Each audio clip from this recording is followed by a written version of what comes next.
How's it going, everybody? I am the Texas Man. I hope you guys are all having a fabulous day. Please give this video a thumbs up if you guys really enjoy it. Subscribe if you guys have not already. Also, do me the biggest favor of all, hit that bell notification button so you guys don't miss out on future videos or streams here on the channel.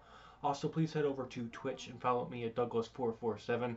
I do some streaming from time to time on my Twitch account there, so make sure you guys follow me there so you guys don't miss out on those in the future. And with that, of course, we are continuing on with reading through The Island 3. This is going to be part 3 of The Island. This is, of course, the last book in the Island trilogy. Make sure you guys check out part 1 and 2 before you guys continue on with this. This will be part 3, and we'll be starting with, in this video, chapter 3, The Black Swamp. Here we go. While Jack continued to drive the steam power boat through the creepy land, the rest of the group searched the ship to confirm nothing else was on board along with them. The Miller family separated from the rest of the group and entered a room with dead skin lying everywhere. "What caused this?" asked Tiffany, with Chris and Alice alongside her. "That did," replied Alice, pointing towards a poisonous snake looking the size of a rattlesnake. "Alice, keep away from that snake," said Chris. Sadly, as Chris finished his statement, the snake leaped up, landed on Alice, and bit into the 8-year-old's skin. "No!" exclaimed Tiffany. Chris and Tiffany began blasting at the evil snake with their shotguns. However, the creature dashed away before being killed. The general and the agents of the Corps raced inside of the room from hearing the sound of the gunfire and saw Alice lying stiff on the steel boards of the ship. Jack checked Alice's pulse and confirmed that the child of God was in heaven. "No, she can't be. I saved her," yelled Chris, crying for his daughter's passing. "How many more people have to die before the creatures on these islands are no more?" yelled Tiffany, also crying for Alice's death. Jack and Kate comforted Chris and Tiffany for their loss, knowing the pain of losing an only child. Agent Andrew, Agent Ted, and Agent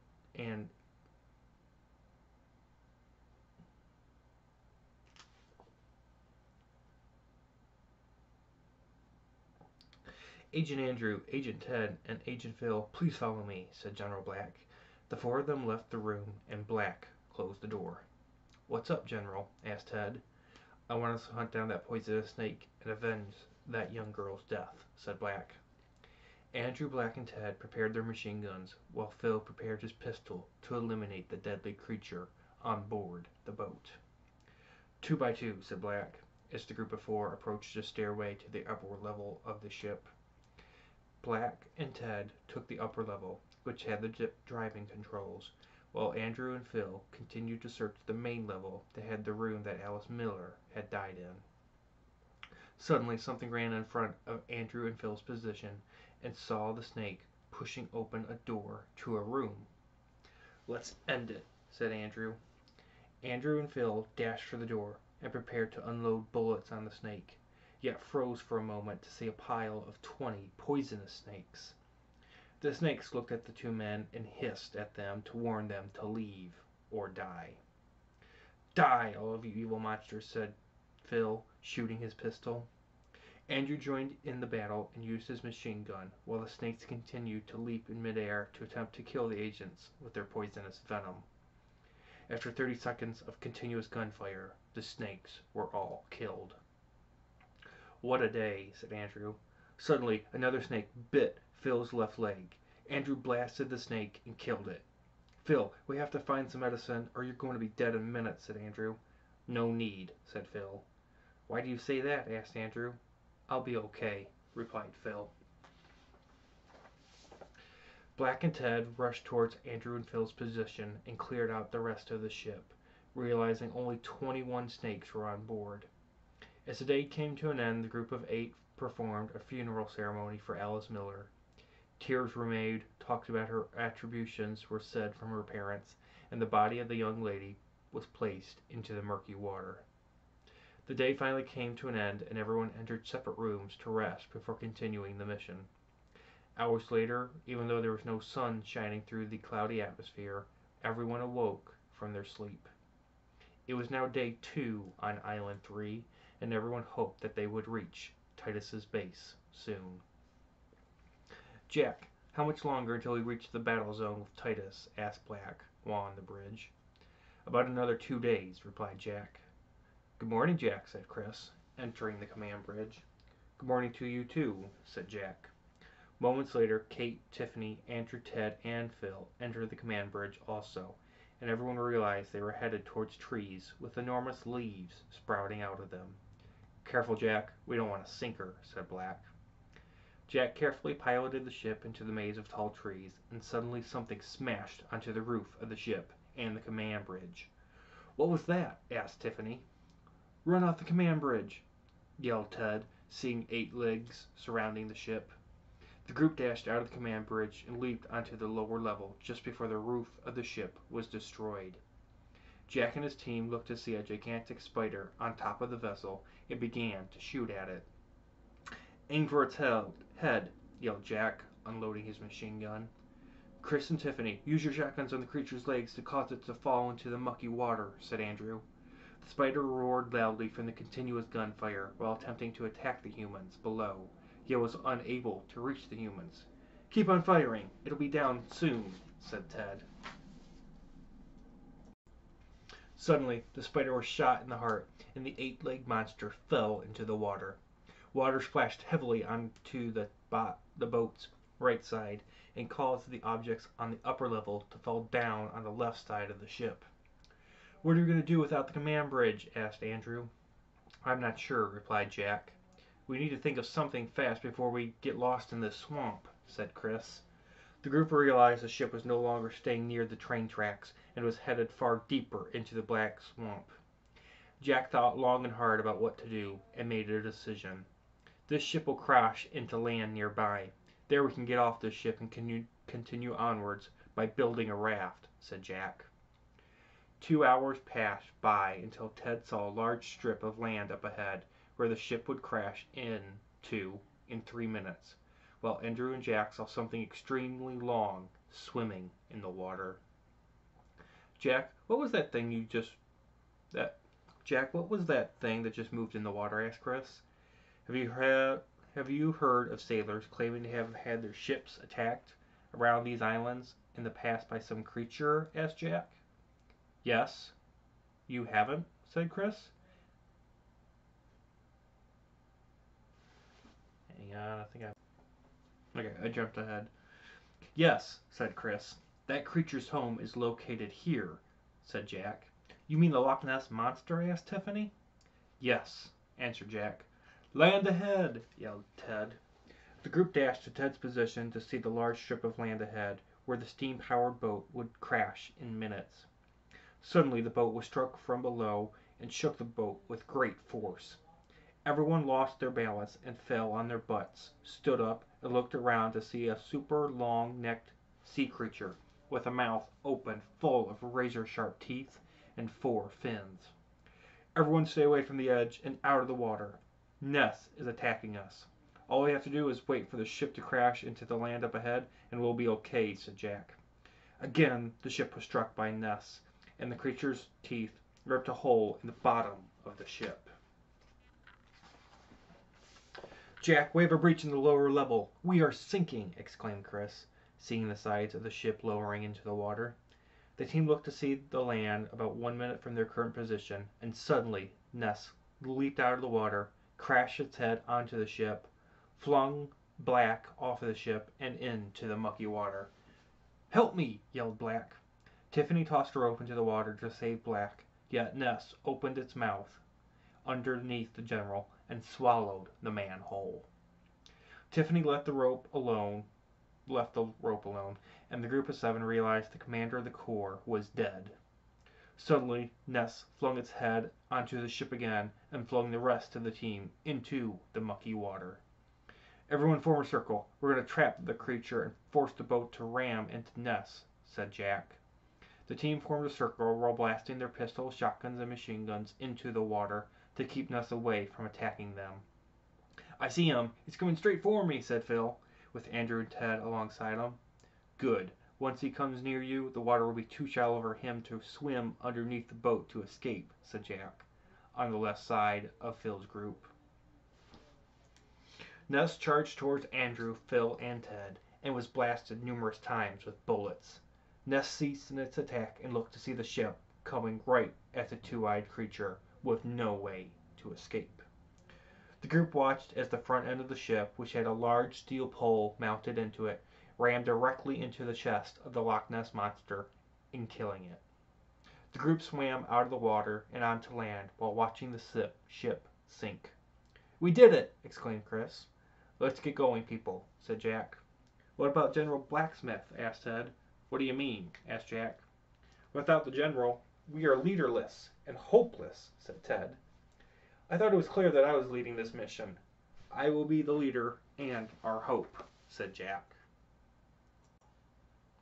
The group began walking in their wet clothes, which eventually dried off, and came upon a wooded cabin located in the middle of nowhere. The group had their weapons ready to kill more creatures, and looked to see 3 figures moving around and about inside of the structure. The figures appeared to be that of humans, yet with the way things were with Titus looking like a human himself, Jack planned to make no mistakes of letting his guard down. "Move in on my command. Don't kill anyone unless I say so, or they open fire on you," said Jack. The group surrounded the square cabin by leaving the cover of bushes and trees, and entered the clear open area with the cabin in the middle. The side with the one window was approached by Jack, Kate, Chris, and Tiffany, while Andrew, Ted, and Phil took the other sides of the building. Jack looked at the nearby door with the window, and, while he ducked below the window, opened it slowly. "Breach it!" yelled Jack. Jack and the other 3 members of the team dashed inside of the tiny cabin, pointed their machine guns or shotguns at the 3 figures, and forced the unknown figures against a wall. Sorry. "All clear," said Chris, after searching the rest of the cabin's interior with his wife Tiffany. The other 3 agents walked inside of the cabin with their machine gun or pistol and looked at the 3 figures. "Everyone lower your weapon. These 3 people are agents of the Corps from Base 2, said Andrew. "Really? Why haven't I ever seen them at Base 1 before this time?" asked Jack. "They were deployed to the area years before you," replied Andrew. Jack lowered his weapon, and the rest of the group did the same. The 42-year-old agents introduced themselves as Agent Tristan Slick, Agent Devin Sunny, and Agent B.J. Pierce. Tristan was a white male and helped establish the bases and train tracks to them on Island 3 for the Corps. Devin was a white male also and helped in the search for creatures for the company's research. And lastly, B.J. Pierce was a black male that helped guard the creatures from escaping Base 2, just like Jack and Kate were to do at Base 1. "If you work at Base 2, then why are you 3 not dead?" asked Jack.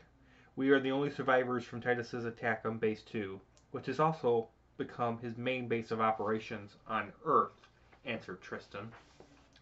"We avoided the attack and tried to reach for help at Base 1, but with no map we eventually got lost, located this cabin with food, and decided to remain here until help arrived," said BJ. "You guys want to join my group and head back to Base 2 to end Titus for good?" asked Jack. "You bet your belly button," said Devin. The group of now 10 placed their weapons on a table, ate a meal, and then rested for the continuation before continuing onwards to end Titus. Hours later the group awoke, ate dinner, and began to hear a strange sound coming from outside.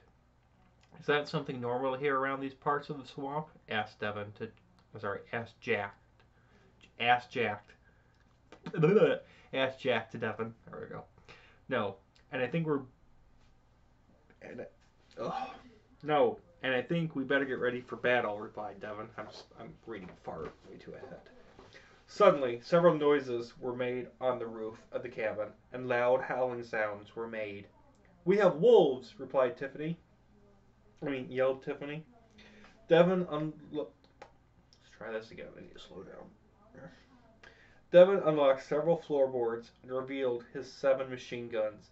Devin tossed a machine gun to Tristan, BJ, Jack, Kate, Chris, and Tiffany. Jack, Kate, and Phil loaded their pistols and strapped their machine gun around their necks, while Chris and Tiffany loaded their shotguns and strapped their machine gun around their necks as well. Let's use the last of our pistol and shotgun ammunition and run for it afterwards, said Jack. There is a raft about half a click east of here that will lead us out of the Black Swamp, said Tristan. Then that is where we will go once we take care of these wolves that are above us, said Jack. Suddenly the roof caved in on itself, and 10 hungry gray-colored wolves dashed inside of the cabin. Send them to the abyss of death, said Jack. Roar! The 10 wolves dashed towards the group, which was in one large force, and began to be blasted at by bullets. The wolves raced around the cabin, trying to avoid the bullets penetrating their skin. Yet, after 1 minute of continuous gun rage, the wolves were defeated. That was not as hard as I thought it would be, said Phil. Roar! The rest of the pack will be here soon. Tristan, lead the way to the raft before they locate us, said Jack, as he and his wife dropped their pistols, and Chris and Tiffany their shotguns on the ground, because they had no more bullets for the weapons. The group of machine-gun armed humans dashed out of the cabin, headed east, and followed Tristan towards the raft with the sound of howling wolves nearby. The group continued to run for their lives as they finally saw the raft with wood oars and a wood rotor with a pack of at least 50 wolves chasing them. Keep going, we're almost there, said Tristan. 20 seconds later, Devin caught his foot into a tiny hole of quicksand. Everyone else had reached the raft, and BJ looked around to see Devin missing, and moments later with his foot stuck, and the wolves approaching quickly. Get this moving. Devin and I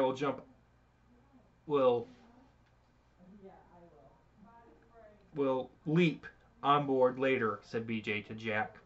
Everyone watched as BJ raced towards Devin's position and realized the wolves would devour them both in less than a minute. I'm caught in the quicksand, said Devin to BJ that had reached his position. BJ, using his muscular strength, lifted Devin's leg out of the quicksand and saw the wolves nearly on their butts.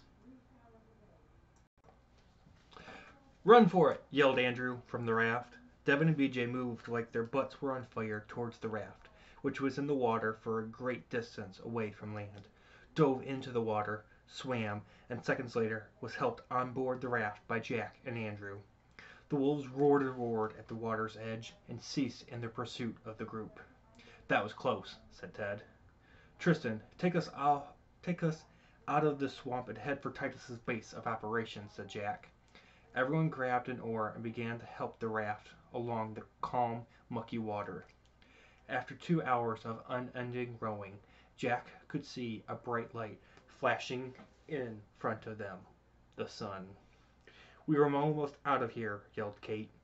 As the group continued to row, they realized they were headed for the south side of Island 3's volcano. Keep rowing, we're almost there, yelled Jack. Suddenly, something leaped above the group in the unroofed raft and splashed water on the team's head. What was that? Asked BJ, as everyone around looked into the water. Devin looked the hardest into the dark-colored water to see an evil creature staring at him with its 2 eyes. Devin moved away from the edge of the raft, and Jack watched as Devin did so. What's wrong, Devin? Asked Jack. There are several flesh-eating machines that are fish that can smell blood a mile away and has the ability to eat bodies super fast and leave behind only skeletons, replied Devin. Suddenly, 200 of the fish creatures appeared above the water and revealed themselves to the group of 10. Piranhas! Yelled Tiffany. Everyone began blasting with their machine guns around in the water to defend themselves from the attackers, but eventually the piranhas swam underneath the raft and began eating at it. BJ, help me row the raft to safety alongside the ground over there, said Jack, pointing to the land up ahead. While Jack and BJ rowed the vessel towards land, everyone else continued blasting their machine guns at the piranhas that were sinking the raft. Faster, before we're all dinner, said Devin. Suddenly, the raft had a gigantic hole in its center and was half sunk. If we won't make it to land in time, said Devin. We're going to have to swim, said BJ. No, we can make it still, said Jack. BJ, ignoring Jack's wisdom, stopped rowing, dropped the oar, and dove into the water.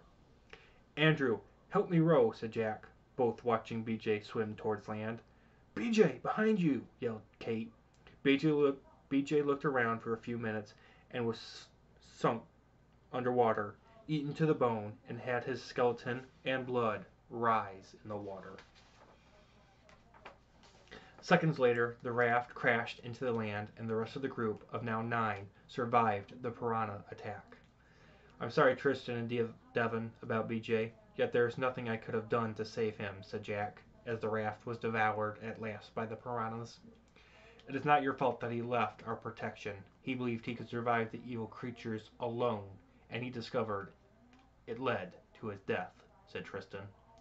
At last the group had made it out of the black swamp and dazzled at the sight of Island 3's volcano. Let's get going and complete our mission, said Jack. Suddenly, a large tree branch fell down and began to tumble towards the team. Move! Yelled Chris. Everyone, except for Agent Phil Snake, cleared the pathway of the incoming branch. Phil closed his eyes and placed his hands around his ears. The branch stopped in its rolling, and Phil began moving his head the same way as the branch was, after lifting it up off of the ground. Phil continued to move his head around, and seconds later the log was placed in the swamp water. Phil opened his eyes and removed his hands from around his ears. What was that? And who are you really? Asked Andrew, in the back of his mind. Seconds later, everyone asked that question out loud to Phil, and the answer would not be the truth. That's going to do it for me, guys. This has been part 3 of the Island 3. Look forward to part 4 and 5 coming up very soon. You guys have a good one. Bye.